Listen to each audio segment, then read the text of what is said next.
Bueno, este es Thomas Berry. Era autor, pero no era de escribir muchos libros. Y la mayoría de las cosas que se publican como libros de él son en realidad colecciones de ensayos, ¿ya? Tenía mucha formación como orientalista, sabía mucho de cultura y lengua china, también de la cultura india, había estudiado el sánscrito y se consideraba él historiador de culturas, no teólogo. Era sacerdote pasionista y lo han llamado el bardo de la nueva ciencia, es decir, el poeta de la nueva ciencia. Murió en el 2009 y tuvo mucha influencia en sectores del mundo anglófono sobre todo. Y la gran influencia en la vida de él fue Teilhard, que yo estoy suponiendo que todos ustedes están familiarizados con algo de la obra de Teilhard. ¿Quién era? Era jesuita francés, paleontólogo, trabajó muchos años en la China y sí era de escribir y publicar. El problema era que en los años en que él escribía, la jerarquía de la Iglesia Católica no era capaz de aceptar sus escritos y fueron prohibidos, y él obedeció esa prohibición de publicar de forma masiva sus obras. Tenía muchos amigos que seguían lo que él hacía y después de su muerte, sus libros fueron publicados primero en francés y luego traducidos por lo menos al inglés y sabemos que ahora a otras lenguas. Y yo pongo esta cita de él porque fue muy importante para Thomas Berry, que se consideraba seguidor de él. Ya el descubrimiento del tiempo evolutivo es la más profunda transformación en 2 millones de años de inteligencia homínida. Está hablando del descubrimiento humano de la evolución.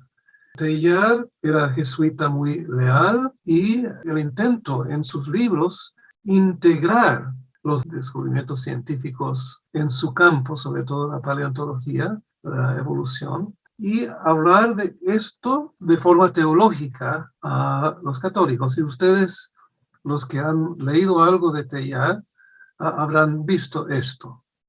Berry fue durante muchos años el presidente de la Asociación Teilhardiana de los Estados Unidos, o de Norteamérica más bien, porque incluía Canadá. Berry tomó esto muy en serio junto con los diferentes descubrimientos de la ciencia en el siglo XX. Ahora, frente a Teilhard, Thomas Berry tuvo algunas cosas en las que no estuvo conforme. Teilhard tenía una visión de la evolución humana y de la evolución tecnológica moderna muy entusiasta, como los que lo han leído sabrán, y muy optimista. En cambio, Berry discrepaba y criticaba esa dimensión del trabajo de Teilhard y el inmenso daño ecológico que estaba produciendo esta tecnología moderna.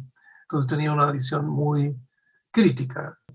Y había otra diferencia entre Berry y Teilhard que era de gran importancia. Y es que Berry no intentó expresar lo que él había aprendido con Teilhard y con sus estudios de la ciencia moderna. No intentó darle una interpretación teológica a estas realidades, sí una interpretación espiritual. Entonces, lo que encuentras en Berry es un lenguaje que no habla de los grandes temas que Teilhard hablaba de, la misa sobre el altar del mundo, hablaba en términos cristológicos, en términos teológicos. Berry no lo hacía. Ahora, los que comentan a Berry, muchos dicen, bueno, es porque él quería más bien alcanzar a un público más amplio que solamente el público creyentes y sobre todo de la Iglesia Católica. Sin embargo, por lo que yo veo, lo de Berry era una objeción mucho más profunda que esa. Yo, por lo que puedo entender de Berry, se daba cuenta que el lenguaje teológico católico y la cosmovisión que ese lenguaje llevaba consigo no era adecuado para una espiritualidad actual. Él nunca lo dijo. Por eso nunca tuvo problemas con el Vaticano o con las autoridades de la Iglesia Católica, porque no se refería a esta dimensión teológica cuando hablaba. Evitaba muy cuidadosamente ese lenguaje. Y cuando alguien le preguntaba cosas usando este lenguaje de la espiritualidad y la creencia católica, contestaba en un lenguaje completamente diferente. Berry, si le preguntaban si era teólogo, decía no, y usaba un término en inglés, geologian, es decir, se decía geólogo, pero geólogo no funciona, pero no estaba dispuesto a tomar posturas, a asumir posturas teológicas.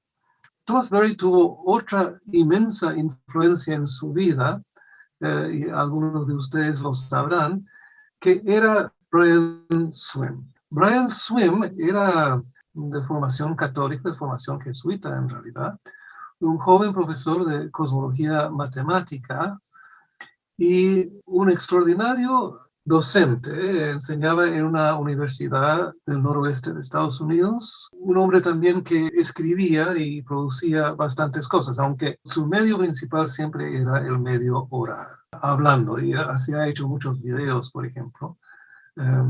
Y se encontraron.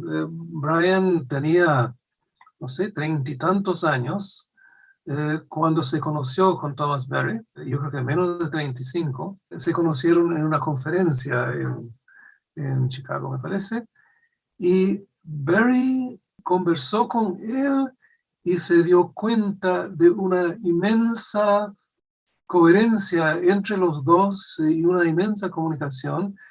Swimme había leído a Teilhard, conocía la obra de Teilhard desde bastante joven, desde prácticamente la secundaria, y Swimme tenía otras cualidades que ayudaban mucho a Berry, por ejemplo, a entender aspectos de la cosmología científica. Y Berry lo conoció, hablaron mucho, y Berry volvió a donde estaba en ese momento enseñando, y entre su gente, sus adeptos, dijo, he encontrado mi Platón. Es decir, había encontrado un gran intérprete. ¿Y qué hizo Swimme? Tomó su familia, dejó su trabajo y viajó a Nueva York, donde estaba Thomas Berry, a estudiar bajo él durante un año escolástico, leyendo lo que Berry le daba y reuniéndose ellos todas las semanas para conversarlo. Y eventualmente esto iba a significar una producción en varias formas que hacía conocer mucho mejor en general el trabajo de Berry. Y Brian Swimme sigue trabajando esto después de la muerte de Thomas Berry. Ha sido tan discípulo que Brian Swimme ha cambiado su nombre y ahora pide que le llaman Brian Thomas en honor a Thomas Berry. Yo le he enviado a José María una bibliografía, aunque él conoce muy bien estas obras, y uno de los libros más interesantes para entrar a entender la cosmovisión que estaba ofreciendo Thomas Berry es el libro El universo es un dragón verde, que sí está traducido al español. Aquí en Chile yo quise traducir, estamos hablando de los años 90, Y no, finalmente decidí traducir este libro de Swim, porque los libros de Berry solían concentrarse mucho en la realidad norteamericana, los ensayos, por buenas razones, porque como escritor sobre la ecología tenía que hablar de lo que él conocía y experimentaba. En cambio, Swim, bueno, hay que leer ese libro si no lo han leído. Es brillante y es un joven que tiene a un interlocutor que es un hombre mayor que se llama Thomas. Y nunca lo dice en el libro, pero claro que es Thomas Berry. Swim fue extraordinariamente importante. Escribieron un libro, La historia del universo, creo que está traducido hacia el castellano, sí está disponible en castellano, que es como una especie de suma de ideas que fue publicada a principios de los 90. Ahora, quiero hablar de ciertos principios fundamentales que Thomas trabajaba, revisaba en frases relativamente cortas. Y la primera es esta, que ustedes pueden leer. El universo, el sistema solar, el planeta, son la revelación más fundamental del misterio primordial desde el cual emerge todo. Si hubiese escrito esto como teólogo y haciéndose el teólogo, indudablemente habría inmediatamente encontrado algunos problemas con la jerarquía católica, porque por lo menos en mi infancia, y sospecho que en la infancia de ustedes, la revelación más fundamental del misterio primordial no era el cosmos ni la Tierra, ¿verdad? Entonces, esta es una afirmación enormemente, ha sido para mí revelador y que inicia las posibilidades de una exploración inmensamente iluminadora. Otro principio tan importante, el universo es una unidad, es decir, el mundo galáctico, la Tierra como planeta, el mundo de la vida en su evolución a través de las grandes épocas y el mundo humano no son diferentes, son una unidad totalmente conectada. Otra vez, esta es un inmenso desafío a lo que nos habían enseñado sobre lo que era el mundo. Yo como joven católico aprendí que el mundo era, por un lado, este mundo terrestre, mundo imperfecto, etcétera, y un mundo más allá de la perfección de los ángeles, del ser supremo, es decir, un universo de por lo menos dos y probablemente tres capas totalmente diferentes entre ellas. Aquí Berry insiste en la unidad de todo y es una unidad evolucionaria y él se atreve a decir incluso genética.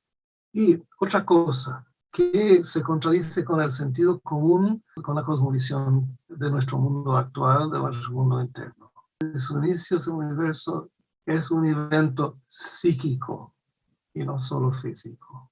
A todo nivel está lleno de sensibilidad. Hay una continuidad psíquica desde las estrellas más distantes y finalmente nuestro humano animal. Otra vez, nuestra cosmovisión y la cosmovisión científica actual suponía que el mundo no humano era más bien compuesto de objetos, que ese mundo era mecánico. ¿Se acuerdan de los modelos del sistema solar que teníamos? E incluso ya desde el siglo XVII que los demás animales eran mecanismos. René Descartes, que era quizás el filósofo más grande de ese siglo, decía que ni un perro ni un caballo no tiene sensibilidad y si lo pinchamos o lo que sea, gritará, pero es como el chillado de una máquina mal aceitada. No, la única sensibilidad era la humana frente a un universo de otro orden, un universo mecánico. Berry, y muchas de estas cosas está siguiendo, por supuesto, a Teilhard, un universo ya lleno desde el principio de sensibilidad. Y se atreve Berry a adivinar o balbucear por lo menos algo de lo que yo llamaría el propósito cósmico, que por supuesto ya trasciende a la conciencia humana y sin embargo él dice, y esto también sigue en cierta medida a Teilhard de Chardin, él se puede identificar a través de este inmenso proceso evolutivo ciertos valores. Nosotros en el mundo moderno, nuestra tendencia es que cuando hablamos de propósito, pensamos inmediatamente en objetivos, metas, ya lo que queremos lograr concretamente. Sin embargo, es posible pensar en el propósito, en este caso del universo, es que ciertos valores fundamentales se vayan desplegando. Y Berry los identifica con estos tres nombres: la diferenciación, que es lo que vemos desde el principio, desde lo que llaman el Big Bang, desde el nacimiento del universo, como la complejización. Los átomos del universo absolutamente primitivo, la gran mayoría eran hidrógeno, un poco de helio, los átomos más sencillos que en el desarrollo de las estrellas, como sabemos, se fueron formando elementos, átomos y después moléculas cada vez más complejos. Entonces, una tendencia del universo es la complejidad cada vez más grande. ¿Ya? Segundo, una tendencia a una subjetividad o una interioridad cada vez más profunda, dado que nunca en el universo ha habido un momento en que no había algo que podemos llamar subjetividad o sentir. Pero esto se va complejizando cada vez más.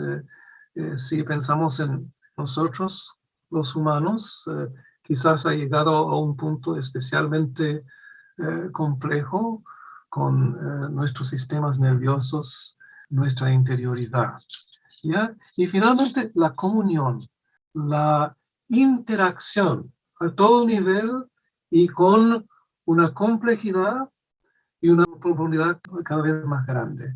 Que bueno, ahí está, por ejemplo, la gravedad que une a todo el universo y Berry reflexiona mucho sobre los descubrimientos sobre la gravedad de Newton y sobre todo de Einstein.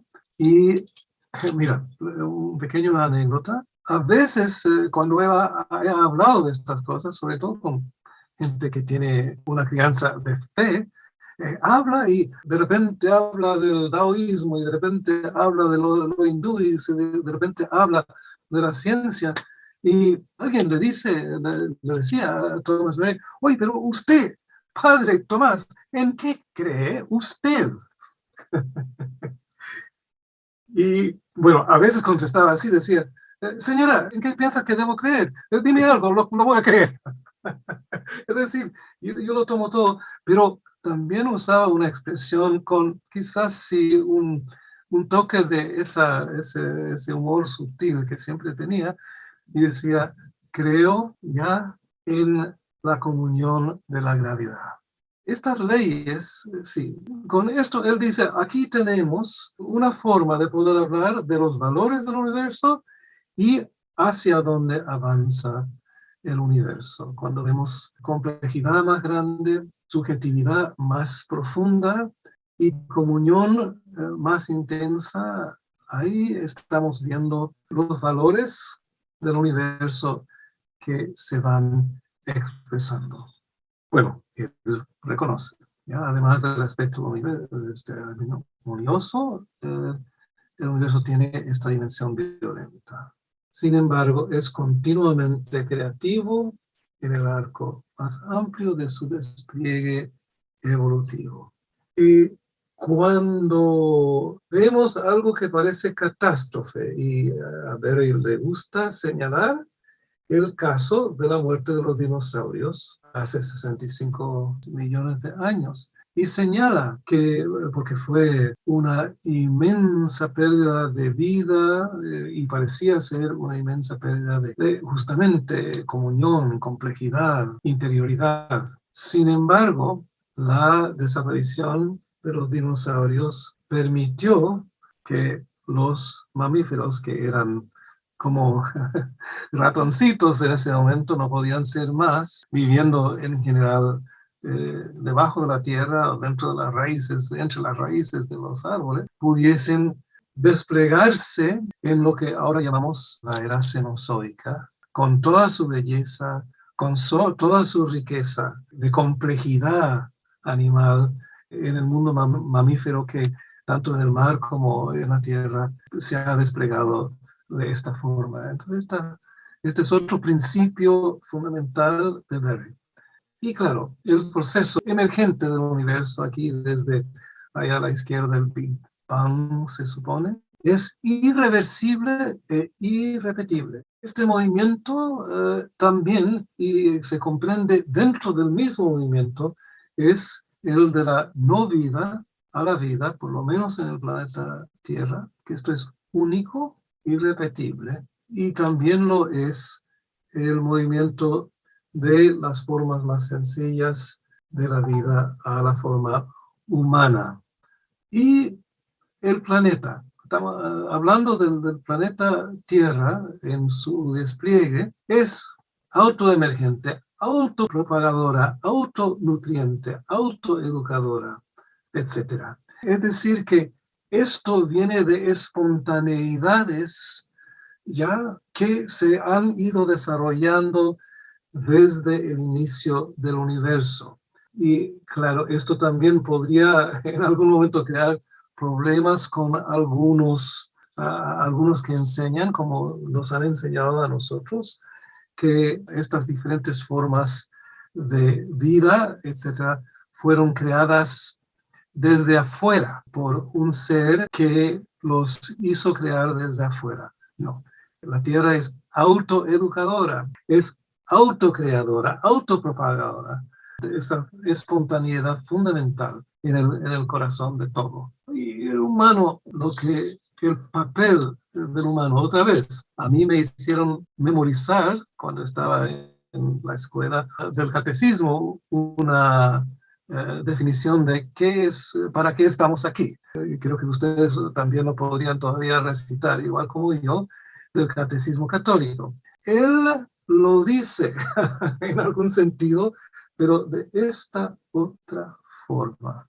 Y considera que todos los humanos, en todas sus épocas y culturas, han tenido esto como vocación profunda, celebrar el universo con autoconciencia. La maravilla, el asombro, que el universo logra conocerse y celebrarse a sí mismo, que nosotros somos el universo que se celebra.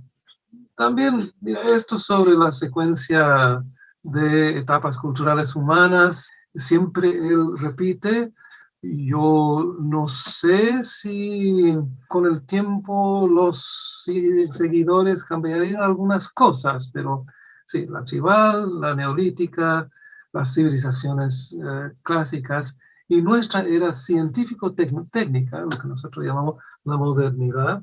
Y él agregaba que vamos a estar llegando a una época ecozoica.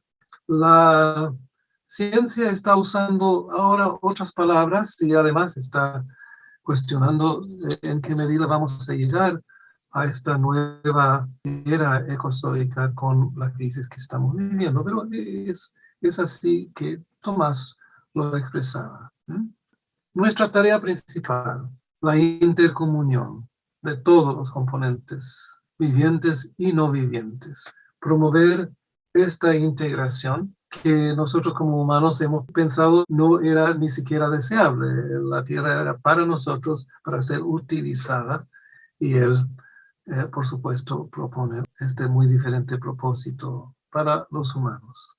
Y finalmente, él murió en el 2009 y aquí está su tumba en el norte, muy norte de Estados Unidos, cerca de Canadá, en este lugar en Vermont.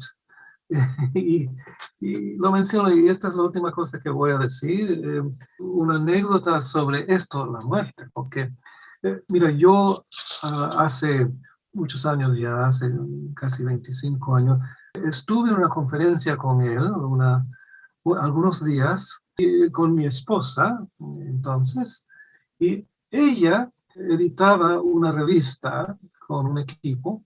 Iba a hacer un número especial de la revista, que es una revista feminista que se llama Conspirando. Quizás alguien conoce la revista. Y querían hacer un número especial sobre la muerte. ¿Y quién mejor preguntar que Thomas Berry?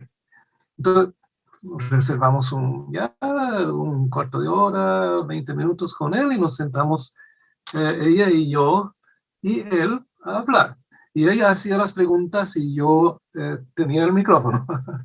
Y le preguntó, Padre Tomás, ¿qué piensa usted de la muerte? Díganos. Y él empezó de su forma muy lírica a describir, a decir, mira, en el universo, en este cosmos, cada uno de nosotros, uno podría decir, por ejemplo, que somos análogos a una nota dentro de esta inmensa sinfonía, ¿ya? Y la nota es esencial a la sinfonía, y la sinfonía continúa, pero siempre esa nota habrá sido una parte de esta, etc. Bueno, y la Judy se ponía más y más inquieta, ¿no? Yo quiero algo más, ¿qué pasa? Y finalmente dice, mire, dice, ¿dónde estará Thomas Berry en 50 años? Él ya tenía 80 y no sé cuánto. Y él dijo, bueno, dijo, estaré donde siempre he estado. ¿Cómo?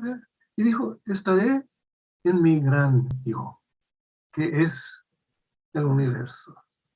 Y ahí, y con eso me miró a mí y se rió un poquitito y ahí se cerró la entrevista.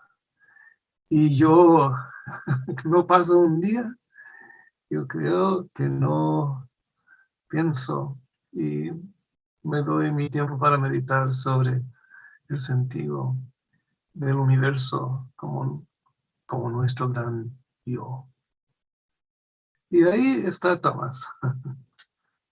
Eh, y les invito a conversar, a ver, algunos habrán leído cosas de él. Yo sé que José María les dio un artículo de él y conversemos un poco sobre esto si ustedes quieren. Voy a tratar de salir de este power sin crear más catástrofes. Yo le agradecería a David que de hecho coincide perfectamente la presentación que nos hace de Berry con el fondo del artículo, el mundo del encanto, del encantamiento. Y bueno, ¿cómo es en inglés la palabra del encantamiento? The World of the Wonder. Wonder, encantamiento, admiración. Es el título también del primer capítulo del libro de Swimmer sobre el dragón. El universo es un dragón verde que tenemos aquí. Entonces, David, yo no me acordaba, tú eres el traductor, ¿no? De ese libro, David. En realidad, una amiga mía, Teresa Gordi, lo hicimos en conjunto. Un poco. Sí. Tú fuiste el que diste el chut en la editorial Cuatro Vientos. Ese encantamiento es el capítulo ese, también en mal lo ha leído, y es uno de los libros que están en los 4 libros de espiritualidad ecocentrada o ecológica, que están los 2 de David Molino, el de Swinme y el de Manuel Gonzalo, que tenemos aquí el honor de tenerlo aquí desde Córdoba, Argentina, ¿no? 4 libros enteros digitales regalados juntos, ¿no? Y yo diría que el tema del encanto es un capítulo precioso ese, ¿no? Que lo compara con la gravedad. ¿Qué es el encanto? Pues es lo mismo que la gravedad, que creemos que sabemos, pero no. Lo que sabemos es la medición de la gravedad, pero no sabemos qué es la gravedad. Newton no nos dijo nada de qué es la gravedad, sino cómo se mide, qué fórmula tiene, lo que quiera, pero no sabía ni sabemos qué es. Y él dice, es la gravedad. La gravedad es como el encanto. ¿Por qué me encanta esta música? ¿Qué es esto? Bueno, y eso lo siento ante el encanto del universo, del mundo del encanto, es el artículo, ¿no?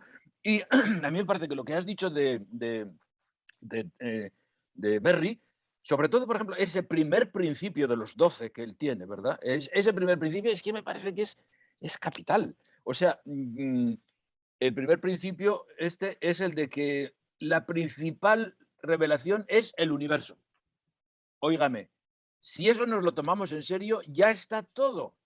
Hay que dejar un montón de religiones y hay que volver a la religión de la religiosidad del cosmos, el encanto, la revelación. Revelación es un término religioso, ¿no? Hay que recentrar, porque las religiones, de hecho, sin quitarles mérito, no estoy agrediendo, ¿verdad? Ya me entienden lo que quiero decir, sin quitarles de todo lo que nos ha pasado en esta adolescencia de las religiones, esta adolescencia religional, ha sido un desvío, un enajenarnos en el sentido más etimológico de la palabra, enajenar.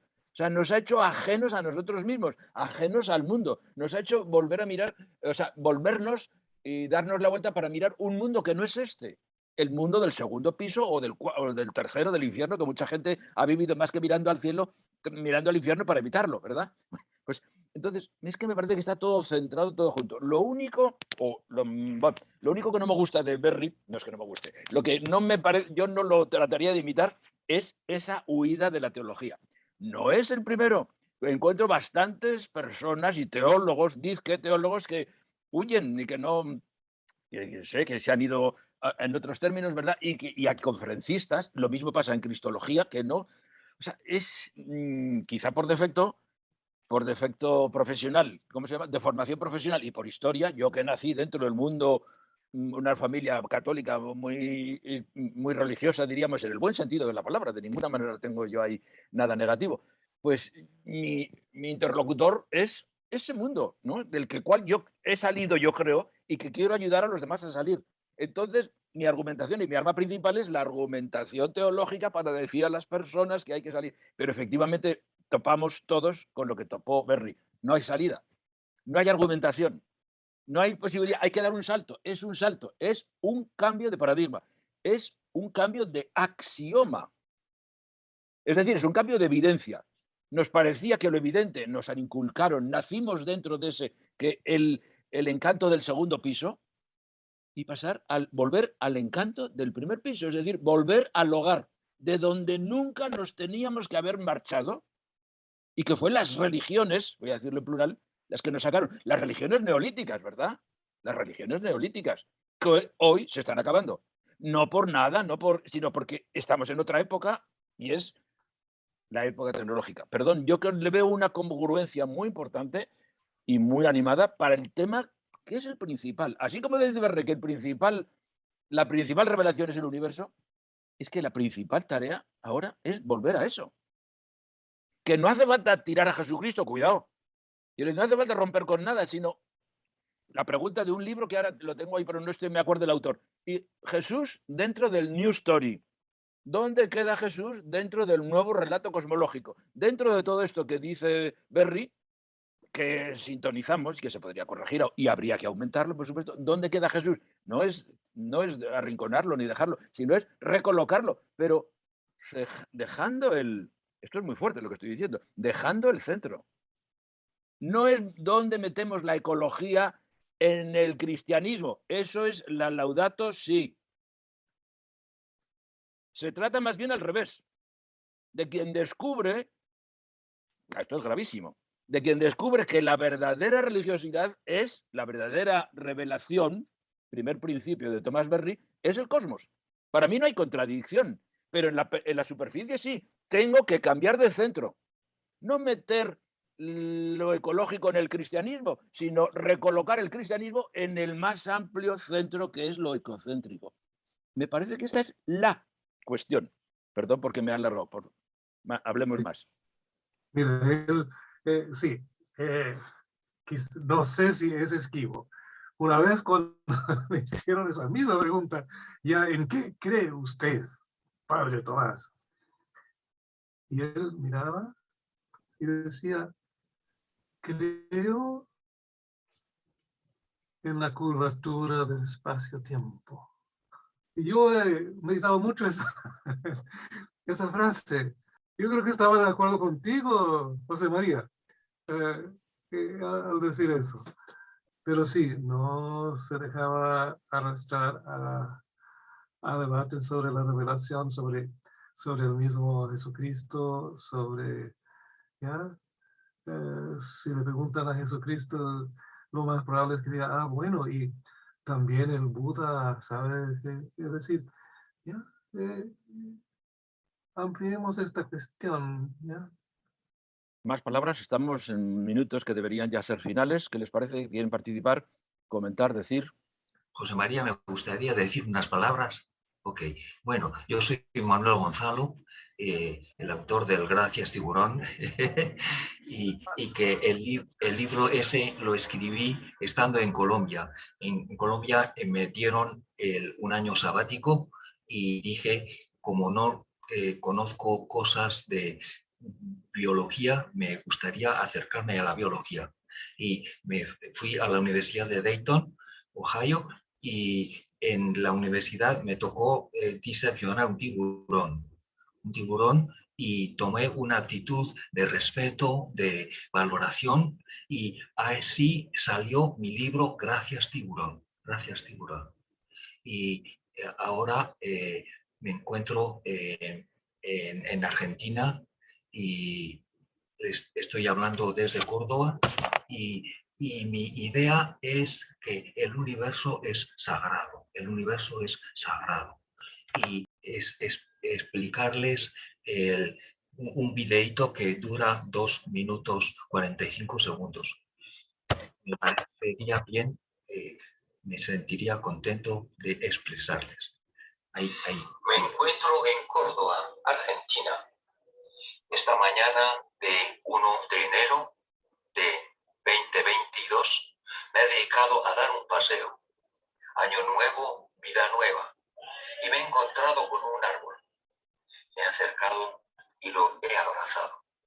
Sentía que estaba vivo y descubría el mal que nos hizo la visión mecanicista de las cosas.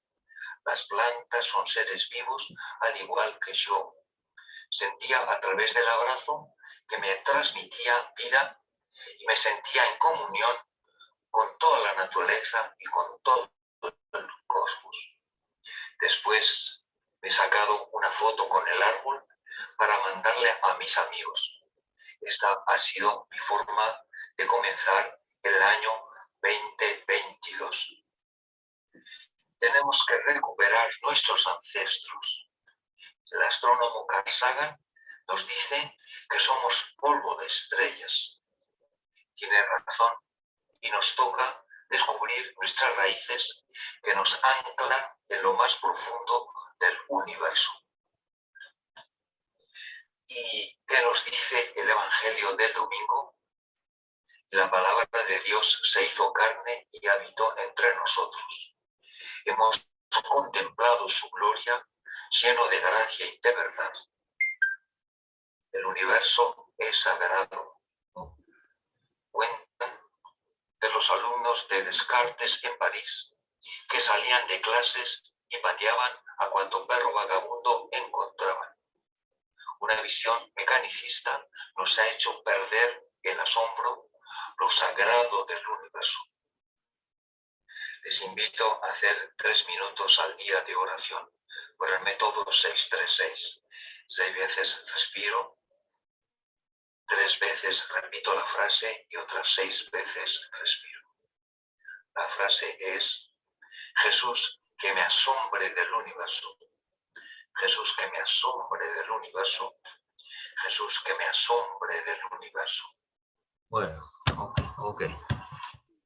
Hasta ahí mi visión, Muy bien, Gonzalo. ¿Sí? Hay una mano levantada, vamos a juntarlas todas las manos que queden y le damos finalmente la palabra a David para que redondee y nos responda. Ya hay 2 manos levantadas, el que quiera levante la mano abajo en las reacciones. Juan, la palabra contigo. Gracias, gracias José María. Gracias a David también. Me habría gustado tanto haberte escuchado hoy día, perdón, haberte escuchado lo que escuché hoy allá por el año 2000. ¿No? Tuve que estudiar el libro, estudiarlo, porque conformaba un grupo de investigación. El universo es un dragón verde. Y me habría encantado, pues yo lo sabía, siempre repetía, yo fui académico, me gustaba mucho repetir algunas frases, sacar algunas frases de ese libro para compartirlo con mis estudiantes, ¿ya? Siempre en el contexto de la investigación. Yo estaba muy cerca de la matemática y de la estadística. Así que, pues nada, ¿cómo me habría gustado haber tenido este pequeño dato que diste ahora, ¿no? Que el interlocutor, Thomas, era Thomas Berry, ¿no? Porque eso me habría llevado, pues, a sumergirme, pues, en el trabajo de Thomas. Así, un comentario y unas gracias, ¿no? Unas gracias, porque igual tengo el texto, ¿no? Tengo el libro, pues, El universo es un dragón verde. Maravilloso por lo demás. Muy de acuerdo con lo que plantea Manuel, pues comparto mucho eso. Yo también tuve una experiencia de campesino y sé lo que significan los árboles para mí, pues, tanto de día como de noche, en invierno, en verano, la vida en general, ¿no? Siento mucho cariño por los árboles. Así que compartir eso y agradecer y sumarme a las dudas o a la pregunta de Tony, ¿ya? También Manuel mencionó a Carl Sagan, ahí. Digo que como que todo se me remueve aquí, ¿ya? Como que todo se me da vuelta, pues como que todo se pone en la mesa y necesitamos, como bien dices tú, José María, pues organizar estas cosas, ordenarlas y ordenarnos nosotros respecto de nuestras concepciones, de nuestras formas de mirar el mundo y las cosas, ¿ya? Yo creo que el ser humano, con todo lo que estamos viendo, con todo lo avance o el avance que está teniendo la humanidad y con los desafíos cósmicos que tiene, yo creo que va a ser un viajero cósmico. Yo creo que incluso la Tierra como planeta, pues ya no va a ser una unidad, ¿no? El ser humano necesita salir de aquí con relativa urgencia, ¿ya? Hasta ahora sí, tal como lo dijo Carl Sagan, todo se ha dado aquí en esta Tierra, todo lo que sabemos, pues nada salió. Agradecer este espacio, me ha resultado muy cómodo y nada, no tengo ninguna pregunta, solo me voy con dudas de este encuentro y nada, muchas dudas que me invitan a crecer, ¿ya? A seguir caminando. Y nada, gracias, era eso nada más. Gracias, Juan. La otra mano levantada era la de Martín Fabró. Abre el micrófono. Bueno, buenos días, buenas tardes. Gracias por la presentación. Un comentario, pregunta, inquietud, que lo planteo desde la ignorancia. Primero que nada, acabamos de, como por ahí decía José María, de asistir a una presentación de algo que podría ser que está en otro paradigma. Por momentos resulta inconmensurable, un escalón que hay que saltar y que, bueno, hay que ir digiriendo y seguramente haya fugas en el medio. Un paréntesis antes de llegar a lo que quiero comentar, que por ahí hoy José María hablaba de, no se define la gravedad, pero me encanto con la gravedad, etc. Por si aporta, algunos epistemólogos hablan de que algunos objetos, lo que fuere, se conocen por sus efectos. Nosotros no vemos al electrón, nunca vimos un electrón, capaz que hoy en día entender que algo es real porque se puede ver es medio tosco, pero sí lo conocemos por sus efectos. Entonces, un campo magnético, un campo eléctrico, un campo gravitacional, lo conocemos por sus efectos, y de esa manera queda definido, y entonces, bueno, podemos llamarle encantar, o podemos llamarle también afectar. Cierro el paréntesis y quiero comentar lo que a mí me resonó del texto que leí de Ver. Me llama la atención que él, cuando primero en esa clave del encantamiento del mundo, que curiosamente en las ciencias sociales modernas se habla del desencantamiento del mundo, que luego los alemanes retradujeron como desmagización del mundo, y eso entró, y bueno, y después viene la teoría del secularismo, etcétera, etcétera. En ese contexto, hoy en día vemos un reencantamiento del mundo o una remagización del mundo. En ese sentido, Berry se encanta por las cosmovisiones indígenas, y yo noto que esas cosmovisiones indígenas son altamente heterónomas. Yo no tengo problema con eso, pero son altamente heterónomas. Sin embargo, desde un paradigma que se puede decir no teísta, hay serios problemas con la heteronomía, serios problemas con la heteronomía. ¿Cómo lidiar con eso? Es decir, desde la ciencia o desde la teoría de la secularización o desde la academia, sí, quizás puede ser saludable toda una crítica a la heteronomía porque hace agua por todos lados. Sin embargo, cuando viene un indígena y me habla de otro mundo, de los guardianes del bosque, de la pipa de la paz, del cosmos, de los ángeles o de los guardianes del monte, ¿yo qué tengo que hacer? ¿Desmontar eso desde la máquina racional o asumirlo y aplicar lo que a veces en antropología llamamos una simetría, una antropología simétrica, y me lo tomo en serio? Si esa persona me dice mi abuelo era un yacaré, yo no voy a decir, era del linaje del yacaré, no. En su cosmovisión, su abuelo era un yacaré. En todo caso, entiendo que la división naturaleza-cultura en esa persona no está operando de la misma manera que en mí.